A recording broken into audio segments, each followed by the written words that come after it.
Hi guys, good evening and welcome back once again to the EdWord. I'm your host Eddie, and in tonight's video I will be discussing what I thought of the latest and super great episode of Invincible, which dropped a few days ago on Amazon Prime. I had a pretty busy weekend and a pretty busy Friday night. I was seeing Thanksgiving, which I really enjoyed. You can watch that film review right here. It's one of my more recent videos. And now I'm here to tell you about what I thought about the latest episode of Invincible and how I can't believe there's only one season left this year before the show comes back, hopefully in the first quarter of 2024. So that being said, spoilers from here on out, I will be referring to discussing some pretty big spoilers. So if you're not caught up on Invincible by the latest episode, you do not want to keep watching or listening to this video, as I will be discussing and divulging big spoilers. So that being said, you have been warned. Let's dive right back into it. First and foremost, solid episode. The narrator touch was pretty funny and unexpected. I don't know if this was meant to be a new thing for the show or a new standard, but okay. I mean, it worked because it was pretty hilarious how they cut back and forth between Amber and Mark's sex scene to Alan and his girlfriend's sex scene. It's like, okay, sure. Intercut the love scenes, whatever. But speaking of Alan, what a fascinating and kind of heartbreaking backstory we got for such a lovely character. It was interesting to hear how his people were once two victims of the Viltrumites, and he was the only successful experiment to come out of a series of experiments that made him a Upoan? I'm not sure if I'm saying it right. Basically, a member of his species strong enough to take on a Viltrumite. And then, when that didn't work, he became a recruiter for the Coalition of Planets, which was an alliance apparently united against the Viltrumites. And it sounds like they want Earth in on it, or at least I want to know more about Mark Grayson. I like how Alan vouched for him too and tried to convince the council that no, Mark's okay, he's not like his father, he's only half Viltrumite, you know. Of course, the council seemed more interested in learning about Mark so they can exploit Viltrumite weaknesses or potential Viltrumite weaknesses. So we'll see what comes of that. And then they introduce a couple of new plot lines. Apparently there's a mole on the council feeding the Viltrumites information. Don't know yet, but it was awfully suspicious when his boss, Thaddeus, took him off life support after he got the hell beaten out of him. I thought they had killed him with severing his arm and his eye being detached from its retina and whatnot. I thought Alan was as good as dead, but apparently he was just clinging to life like that. And then Thaddeus takes him off life support for some reason. Little unclear yet, but it's extremely suspicious. So I wonder if Thaddeus is the one who's feeding the Viltrumites information, if that's even a thing at all. And so it was so interesting that we got such a rich backstory for such a beloved character.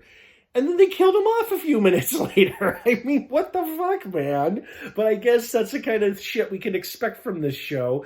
You know, you fall in love with these characters, and then within the same episode, it's kind of like Game of Thrones or Walking Dead. You fall in love with such a likable character, and then later, halfway through the episode, they're dead.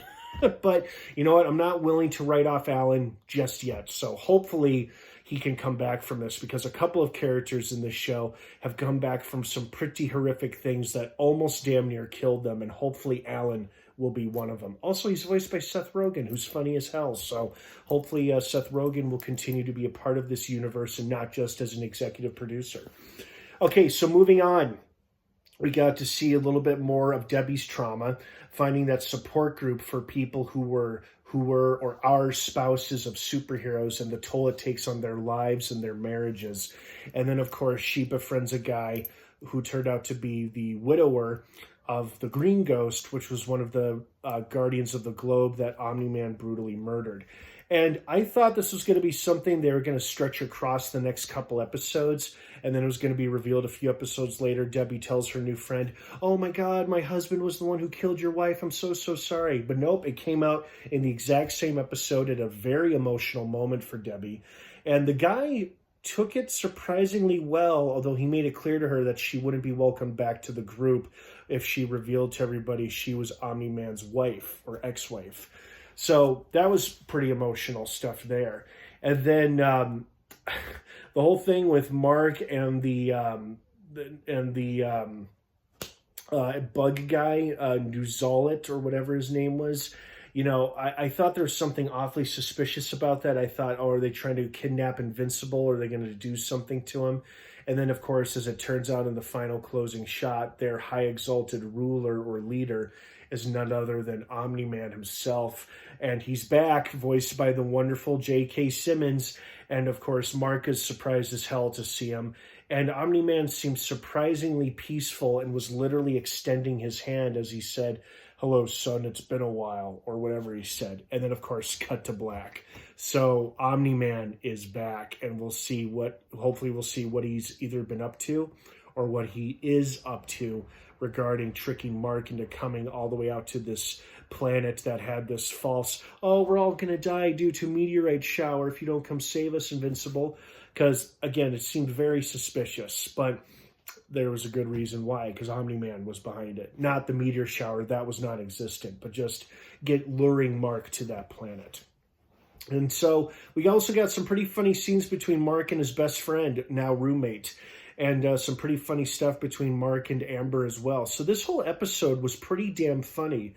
It's just unfortunate that we may have lost Alan, and it's unfortunate that Omni-Man is back, but now that he is back, the stakes should become considerably higher for our characters, which makes it all the more entertaining for us viewers. So at least there's that. So I really, really liked this episode a lot. My buddy at work told me, "Oh, wait till you see this episode. It's something." He was like, "Okay, all right, well, I'll take your word for it." And it lived up to the hype. He said it was a great episode, and this was a solid, great episode. So I really enjoyed it, as I hope all you guys did too. What did you guys think of this episode? Did you like it? Did you love it? Did you hate it? Were you expecting more, expecting less? Let me know what your thoughts are down below in the comments section. Have a wonderful rest of your night and weekend. Invincible has one episode left this year before it goes on a mid-season break, and will hopefully be back with new episodes in the first quarter of 2024. Let's stay tuned for more official confirmed information when that does appear to us. So fingers crossed it won't be too long of a delay. All right, guys, have a wonderful rest of your night. Thanks again for watching. And of course, until next time, may the force be with you.